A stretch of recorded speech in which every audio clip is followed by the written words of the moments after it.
Hi and welcome to another tutorial in Python for Intermediate series. In case you haven't watched the last tutorial, please watch it and then continue watching. Alright, now let's jump in and get started.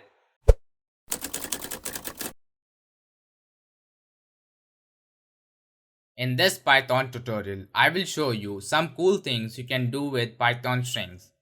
So let's start by defining a variable. Let's call this variable creator and let's set it to Python was created by Guido van Rossum. Now, to calculate the number of characters in this string, we can use a built-in function called len.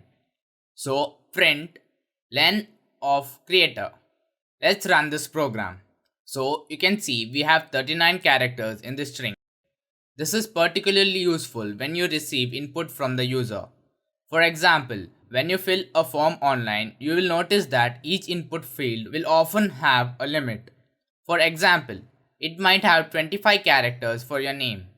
Using this len function, we can impose a limit on the characters in an input field.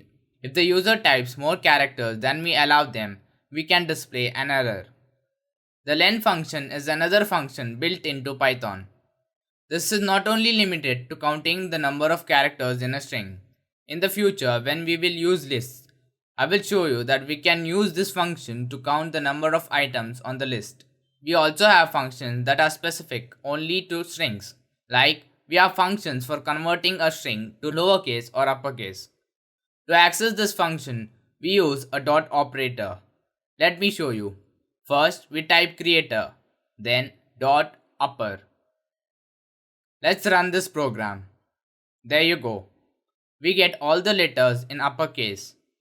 Note that this method does not change or modify your original string. It creates a new string and returns it.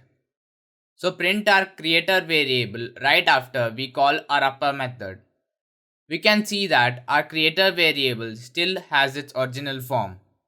So let's run this program one more time. Look, this is our original creator variable. It is not modified.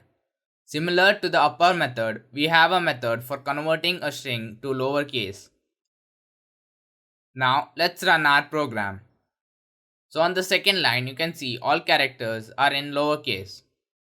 There are times that you want a character or a sequence of characters in a string. In those situations, you can use the find method. So let me call creator.find here. Let me pass a character. Let's say O. This will return the index of the first occurrence of the letter. Let me show you. So let me print the result. We get 4 because the index position of first O is 4. Note that the find method is case sensitive, which means it is sensitive to uppercase and lowercase letters. For example, if we pass an uppercase O here, we get -1 because we don't have any uppercase O in this string. We can also pass a sequence of characters. Let's type created. Let's run this program. We get 11 because the word created starts at index 11. Now we also have a method for replacing characters or sequence of characters, and that is called replace. So let's change this find to replace. Say we want to replace Giodo van Rossum with Giodo.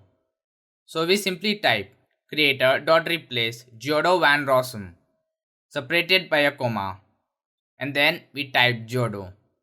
So let's run this program. So we get Python was created by Giodo. Again, this method, like the find method, is case sensitive. We can also replace a single character. Let's say we want to replace capital P with capital J. When we run this program, we get Jython was created by Giodo van Rossum. So these are find and replace methods. So the last thing I want to show you in this tutorial is that there are times that you want to check the existence of a character or a sequence of character in your string. In that case, you use an in operator. So let's say you want to know if the string contains created. We can write an expression like this: created in creator. So we are checking to see if created is in variable creator. Now this is an expression that will produce an boolean value like true or false. Now if we print this on the terminal, we should get true. So let's run the program. We get true. Now if I change the lowercase c to capital C and run the program, we get false because we don't have the exact sequence of characters in our string. Now the difference between the find operator and the in operator is that find operator returns the index of the character or sequence of the characters, but in operator returns a boolean value. So that is it for this tutorial. Please support my hard work by liking this video and sharing it with others. Also leave a comment letting me know what more do you want to learn in this intermediate series. Also subscribe to my channel for more tutorials like this. Thank you so much for watching and I hope to see you soon.